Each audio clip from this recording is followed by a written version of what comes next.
Monkmoor Road, history and secrets. Want to find out? Keep watching.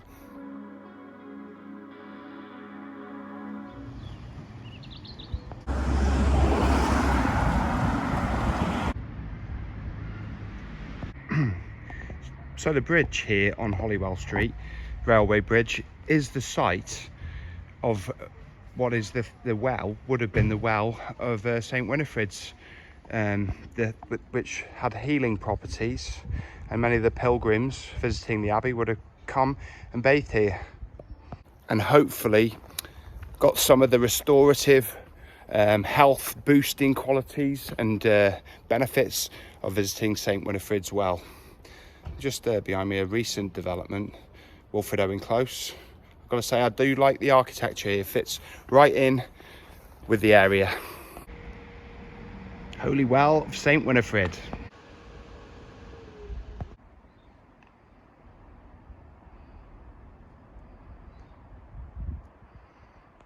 Yeah, this vet was actually a nuclear bomb shelter.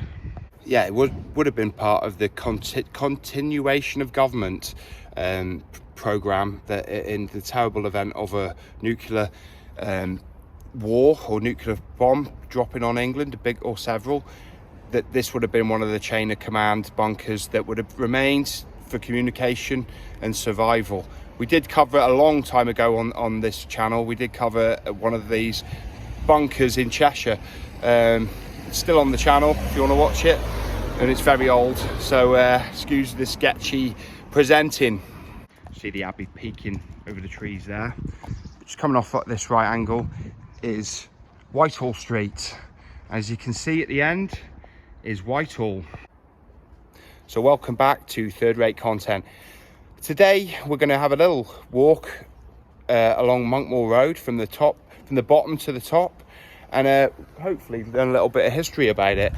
Done a bit of third-rate research, don't worry. So we'll be following it and like I said, pointing out some of the points of interest and things that might be left, or just the stories. So buckle up and I'll see you out here. Yeah, so a long time ago, Whitehall Street, what is now Whitehall Street, would have just been a dirt track that led from the abbey up here, pretty much the same as today, and onto what is now Monkmoor Road.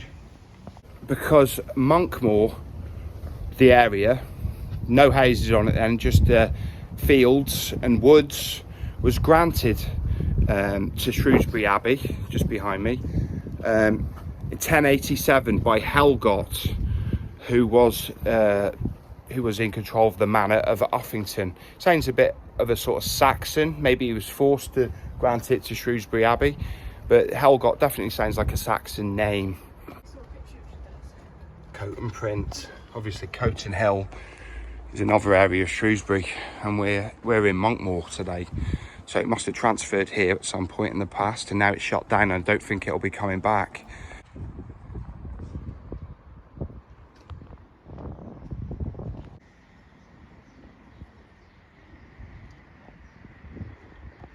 See the parade, back of the parade, and St Mary's featured on this channel previously.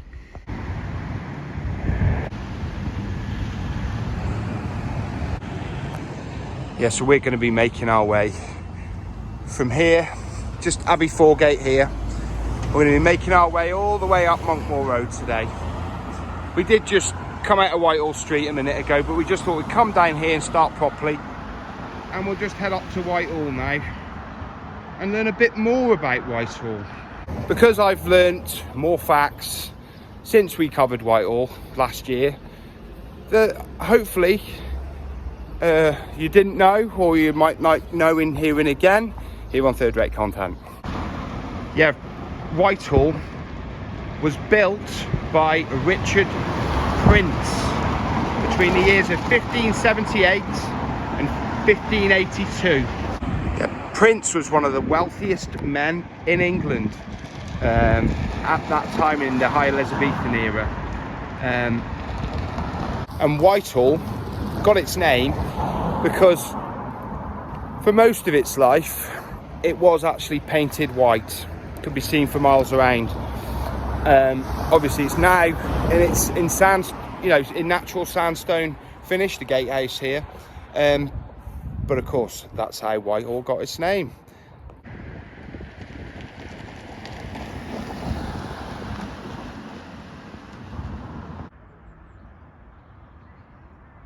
Yeah, as well as having a very successful legal practice, which made him very much lots of money. Price was also the MP for Ludlow and Bridgnorth at the same time. So, you know, he was a very influential man, as well as being very rich. The walls here at Whitehall were whitewashed until the 19th century. Yeah, so we're just heading off Monkmoor Road, down Bishop Street, into what is known as Cherry Orchard.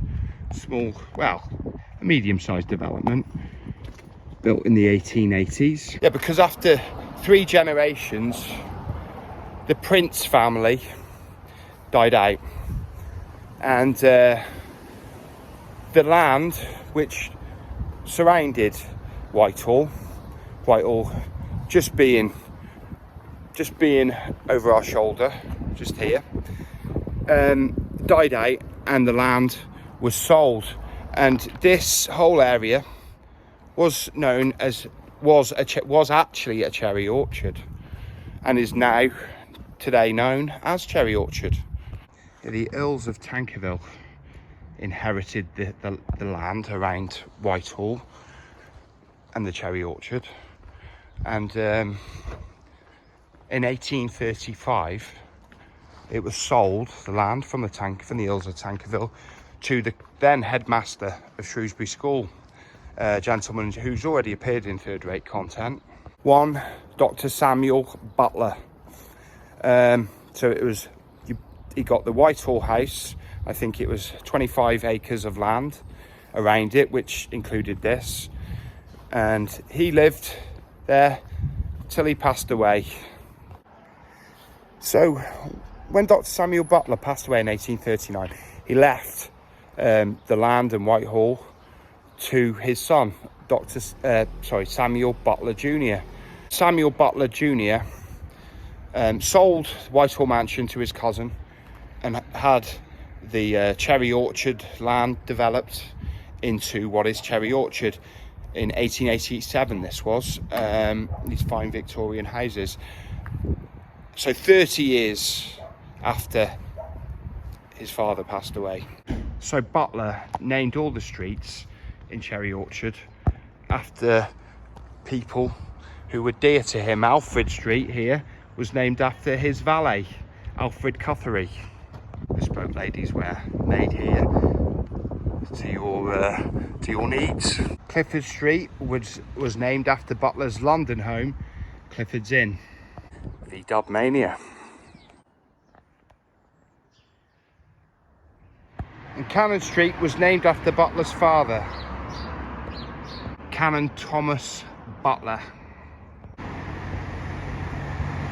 can see that. Yeah, the Earls of Tankerville. And in the distance you can see Shrewsbury Prison, and of course Tankerville Street. As we continue our way up Monkmore Road, we'll talk about the racecourse. You've got these houses here, built by Shrewsbury Council after their 1925 purchase of Shrewsbury Racecourse. So Shrewsbury has had 2 racecourses over history. One originally in Kingsland, a couple of miles away on the other side of Shrewsbury. We are going to cover Kingsland soon. Said we were going to do it in the summer. Haven't got round to it yet, but we are going to cover it. But the second racecourse, first one was sort of run by the Mitten family, Mad Jack Mitten and that, and then it was moved to here in Monkmore, and the racecourse would have been on this side of Monkmore Road, on the east side. Yeah, Wilfred Owen lived here at number 69 Monkmore Road. Also memorialised just at the back of Shrewsbury Abbey. We have featured that. Yeah, Bradford Street. I imagine, I'm not sure about this one, probably named after the Earls of Bradford. If I'm wrong, correct me in the comments. Yeah, the Abbey pub that stands here today was the site of the grandstand for Shrewsbury Racecourse. Yeah, and the finishing line would have just been around here, the finishing straight. You'll have to excuse me if I've had a bit of a croaky voice on today's video. I've had a bit of a cough the last week, so it might show up. Hope it's not too bad.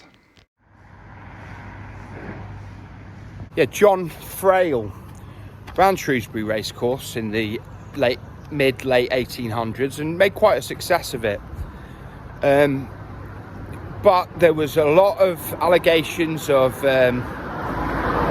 horse fixing, because John Frail was in charge of handicapping the horses, and it is thought that a lot of his horses were handicapped favourably, and there was a lot of betting going on, not directly on John Frail's behalf, but using third parties. And anyway, John Frail made himself very, very rich while he was running Shrewsbury Racecourse, so it does make you wonder a bit. Yeah, a bit of mock Tudor here at the ice house, 85 Monkmore Road. Obviously, it probably was used as an ice house back in the day. Yeah, evidence of the racecourse.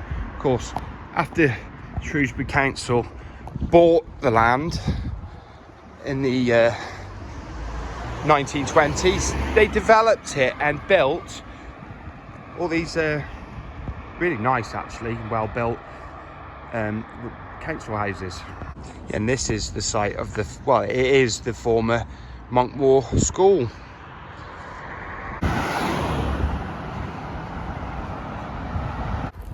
Yeah, the council paid £8,500 for the land in 1925. They built the 300 houses on it, which we showed you, and then 100 more were built by private developers. Yeah, the only part of Monkmore, what was the racecourse ground, that is left as a recreational area is the Monkmore Park, which we're just going to have a little look at now. Yeah, the pavilion still stands, although it's not open that you can actually go on the pavilion, sadly. You know, and you've still got a bit of recreation activities here. It's definitely got that 1930s Corporation Park vibe still, though, somewhat. And look, we have Bowman. We've also got a bowling green. Obviously not the season now, but I didn't know there was one here, but obviously still in use with the floodlights and that. It's winter now, though. Although Monkmore Avenue, it sounds self-explanatory where it got its name, Monkmore. It is actually thought that the moor part of it is a corrupted form of the word Mora. Internal bypass here, which cuts through Monkmore, well, Monkmore Road really, underneath it.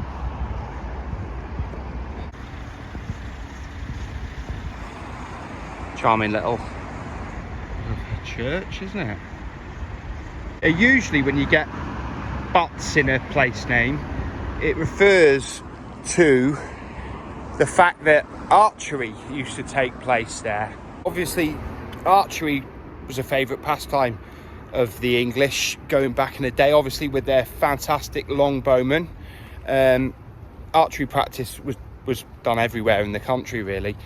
But the funny thing is, Judith Butt's Lane and Judith Butt's Gardens were originally known as Judas Butt's Gardens, and it's actually thought by some that it actually comes from two plots butting at each other at angles. This is called, according to shrewsburyhistory.org, So that's where some of the third-rate research comes from today. Throw a shops here towards the top of Monkmoor Road. This is a new one. Wow, looks quite nice, doesn't it? Antolia, Tandoori Cottage, that's been here a long time, an Indian cooperative. Of these council houses, they're so grand and so well built. 1930s houses do rock in many ways. These two have got that sort of Art Deco feel to them. I do like them actually. Sort of. Another Crown green bowling green here just next to the Monkmore pub. Got the nice pavilion there. 1929. Yeah, Crown Green Bowl, still a very popular game in this area, Shrewsbury. Yeah, Clive Road. Just going down there. Obviously, main focus of the video today is Monkmoor Road. Monkmore is a big area. We may feature it again in future, but Clive Road and Clive Way just down here. Clive of India, a big featured last week in our video, and again this week. So well done, Clive. 2 consecutive appearances, and here's the front of the Monkmore pub. Shrewsbury Police Station just peeking out there at the top of Monkmore Road. What an ugly building, I've got to say though. That is a real concrete monstrosity. 1960s. You were great in a lot of ways, but you sucked in a lot of other ways too, architecturally. They're just heading off the island at the top of Monkmore Road, and we're just going to head down here to what was Shrewsbury Aerodrome, or Monkmore Aerodrome. See what's left of it. These corrugated huts were used to house aircraft from towards the end of the Great War, sort of 1916-17 time, and in between the wars as well. Yeah, a little third-rate anecdote here, or recollection. ARH electrical firm used to sponsor my football team when I was 15 or 14, and the firm was founded and owned, and probably still is, Anthony Holton, Gary Holton's brother. It was Gary Holton, Wayne, out of Our Feed the Same Pet. And you know what, I saw a picture of him once, didn't meet him, but he looked just like Wayne, if you remember that, from Our Feed the Same Pet. So another third-rate recollection for you there. Yeah, very interesting. That would have been built either when the airfield was in operation or in between the wars. I'd have said when the airfield was in operation during World War One.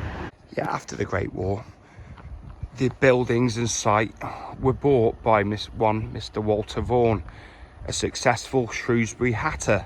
And he must have been very successful. Successful indeed to buy such a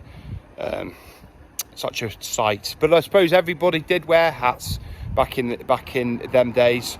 So imagine he was making a lot of hats. Mr. Holmes rented some of the site from Mr. Vaughan and actually ran a chartered flight to Manchester. Yeah, of course, this was in between the Great War and the Second World War. More prefab aerodrome housing, the original stuff, and there was some on this site been demolished and waiting redevelopment. Gardens. Yeah, I remember there being quite a few more business sort of places down here rather than the housing, but like in so many places, and basically the times today, that's the way it goes. Yeah, Hughes Gray have recently bought all of this site. They own everything. As you can see, there's stuff going on there now. But there wasn't stuff going on there before. It's just they're developing the site they've recently bought further.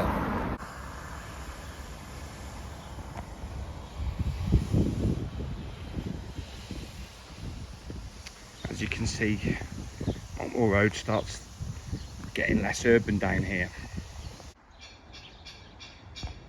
Yeah, and the isolation hospital was down here at the bottom of Monkmoor Road. You know what, I'm not 100% sure which building it was, but it lasted here until 1961, and of course it was for victims or people suffering from consumption, which was quite a nasty thing back then. And right here we have sewage treatment works right at the bottom of Monkmore Road. I imagine when it was built in the 20s, it was really well out of Shrewsbury, but now obviously the town's grown and it surrounds all the back area of it. And you do get a bit of a whiff here sometimes, not surprisingly. Yeah, just tell you another little third-rate anecdote. Or recollection, I keep getting it wrong, it's a recollection. But 20 years ago, I was in a band, and there is some of the evidence of it on this channel. I chucked up a couple of the tunes that I wrote all them years ago, or I co-wrote. They're on the channel. I just chucked them up when I wasn't really doing weekly content, just when it was just a hodgepodge of things. And they're on here if you want to look at them. A couple of the songs. I've got more, but I don't think I'll be releasing them anytime soon anymore. But if you want to check them out, they're here. But we're going to walk down to where the band used to rehearse. I haven't walked down here in 20 years, so it's a real walk up memory lane, literally, as in memory. Monkmoor Road, the lower end, or the upper end, should I say. Yeah, I'd often walk to practice. We used to come about 2 or 3 times a week, and this was the farmhouse of the gentleman that we rented the rehearsal space from.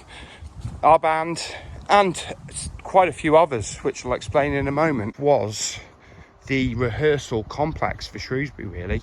So most of the groups who were around at that time did rehearse here, rented rehearsal space. Wow, a little bit windy. Yeah, most of the bands would be along here. There was about 5 rehearsal rooms up here. They were mostly the more well-known bands, and then the more bands like us who weren't so well-known had little huts round here. Can't believe I'm back here. Crazy. And yeah, that was our unit right there. And that was the view I could when I had the door open. So thank you for watching to the end of today's third-rate content. Walk down Monkmore Road and learn a bit of the history. Thanks for watching to the end. As I said, I found it very interesting, and like I said, a bit of a walk up memory lane. If I don't see you soon, I'll see you 3 times as soon. And don't forget to leave a like, subscribe, and please comment. I do love a good comment, and I read them all. So third-rate content sign out. Bye bye.